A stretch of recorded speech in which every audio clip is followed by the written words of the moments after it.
Welcome back to Business Focus. Now, the Ghana National Association of Poultry Farmers has announced that price of eggs on the market will go up after the Muslims finished marking the Ramadan month. It's just about some few days away.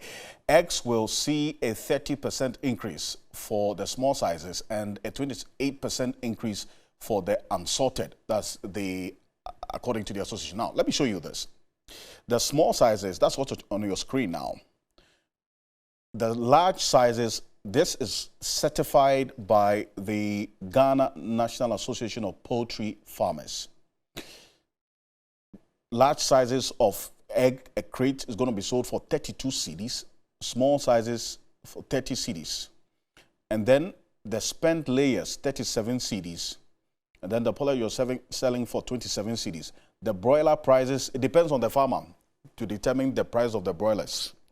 But now we know how much the large and the small size of eggs will be selling after Ramadan.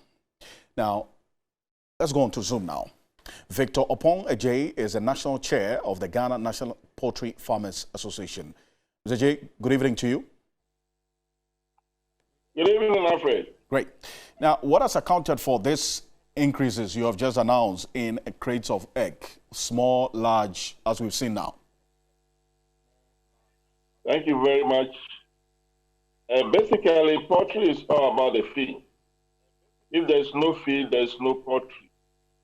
And when we talk of feed, we have three basic ones, inputs that we use. I'm taking only the three. There are other inputs that we use, but I'm taking only the three. That is the maize, the soya beans, the soya meal, and the wheat bran. Now, maize constitutes about 50 to 60% of the total feed when we are preparing a ton of feed. Then soya also constitutes about 15 to 25%.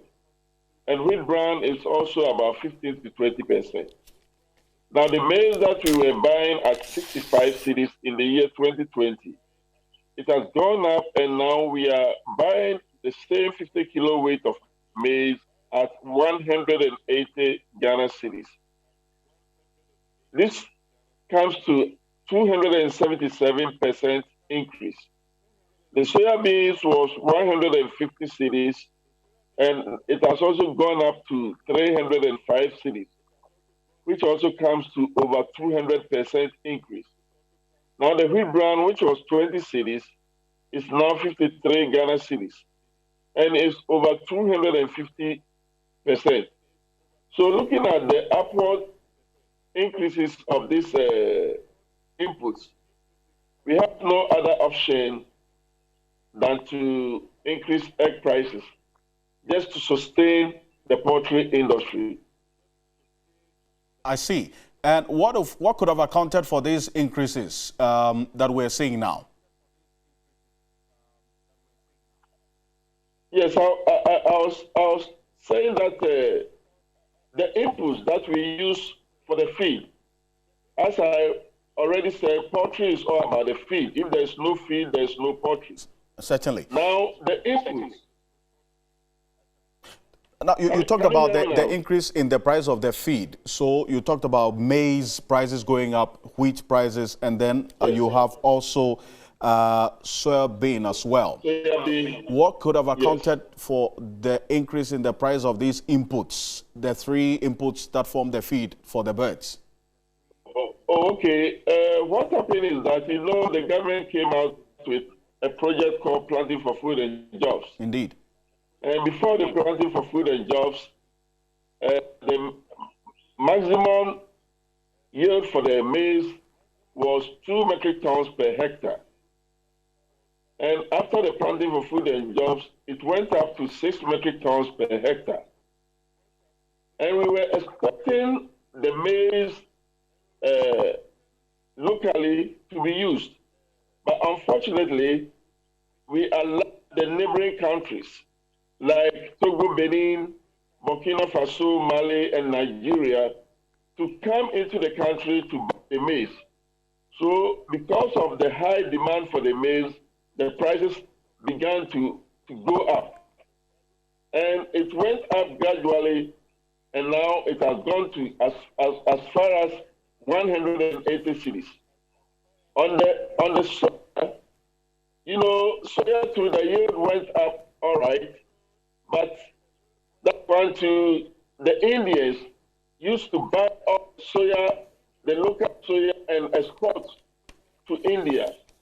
That also came out with that high price. On the issue of the wheat brand, sometimes it comes to a time that the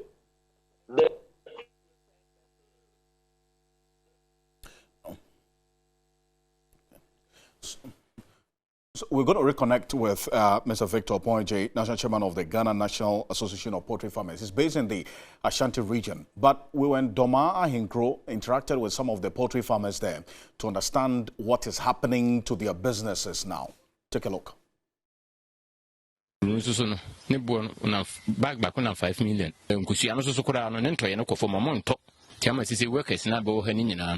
The price of maize has gone up. Egg sales have also dwindled, making us lay off all workers. Even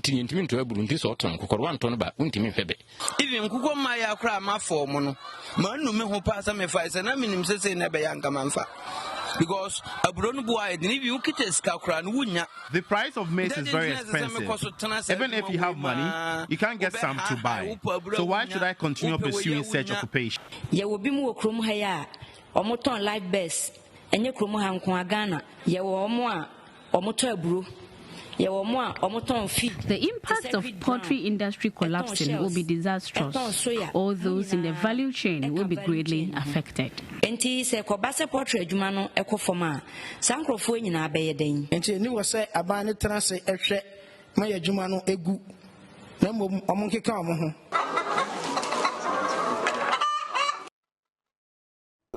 Let's go back onto Zoom. These are poultry farmers in Doma Ahinkro. Now, let's go back onto Zoom.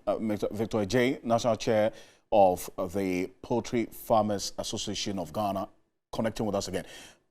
And clearly, this is a reflection not only in Doma Ahinkro, Mr. J, but you say it's across the country.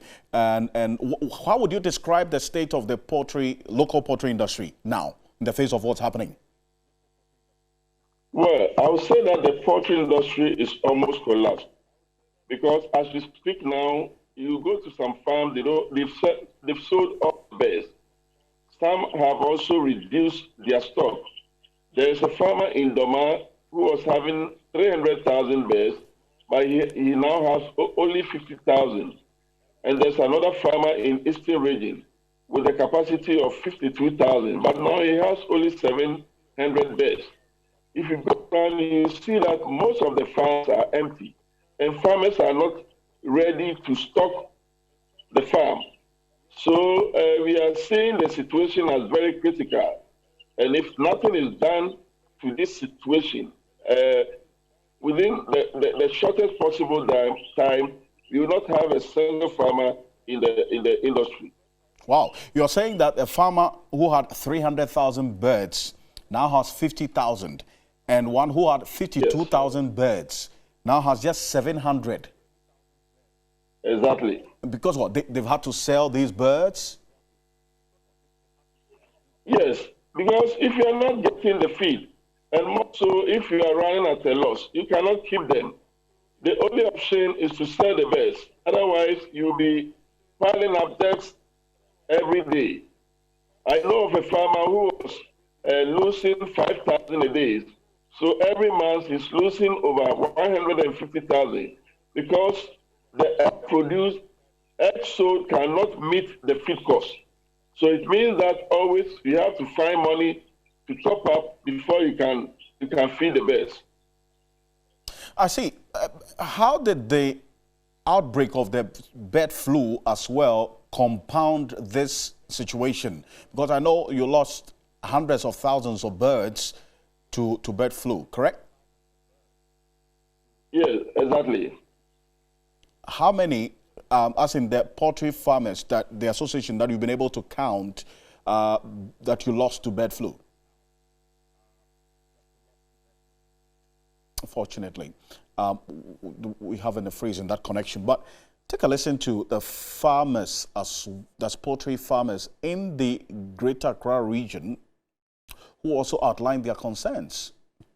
We'll get into that as well, and some of the issues that have clearly come up now, and it's quite clear what the poultry farmers are faced with. And they are fearing the collapse of the industry if there is no intervention and the prices of inputs continue to rise as we speak. This is the Greater Accra Poultry Farmers. People want to buy locally produced chicken, and it's preferred. And consumers are even ready to sort of compensate local producers by paying slightly higher compared to the imported chicken. Branding and promotion is a big challenge that has to be addressed.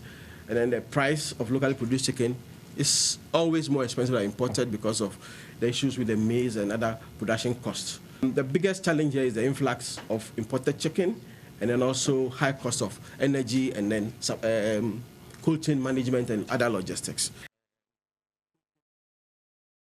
Now, Mr. J, finally, before I let you go, they talk about the impact of imported chicken and then electricity as well, the increasing cost of electricity. How is that also impacting the situation as you have now, in addition to the increase in the price of the inputs? What is happening is that every year we import over $500 million worth of chicken into the country. And the chicken imported are so cheap that the local producers cannot compete in terms of pricing. We all know that when you travel abroad, any of the Western countries, chicken is not cheap, but they are able to bring it here very cheap. So it's very difficult for, the local producers to compete the broiler market. That is also a challenge to the poultry industry. Mr. J, I thank you very much for your connection this evening. And that's Victor Opong Ejay, is the national chairman of the Ghana National Association of Poultry Farmers, connecting with us from the Ashanti region. Now, it's quite clear what they're faced with.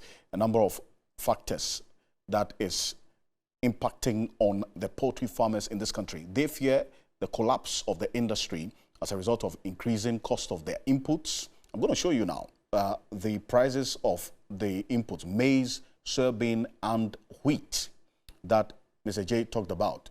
This is it. The price of maize 6 months ago, 50 kilos, was 65 Ghana cedis. Now, today, it's selling for 180 cedis. That's over 200% increase. The prices of soybean as well, 50 kilos, 6 months ago was 160 cedis. Today, it's selling at 305 cedis. The price of wheat, 25 kilos thereabout, was 20 cedis 6 months ago. Today, it's selling for 53 Ghana cedis. That's how bad the situation is. And in all the cases of maize, soybean, and wheat, they've witnessed over 200% increase in the prices of the inputs. And in a number of cases, the poultry farmers have to sell their birds. Some who own 300,000 have sold them all, remaining 50,000. And those who had 52,000 now have 700 birds only, with the additional problem of importation of chicken. In this country, over $500 million. $500 million. That's how much we import chicken into this country. That's also threatening the local poultry industry.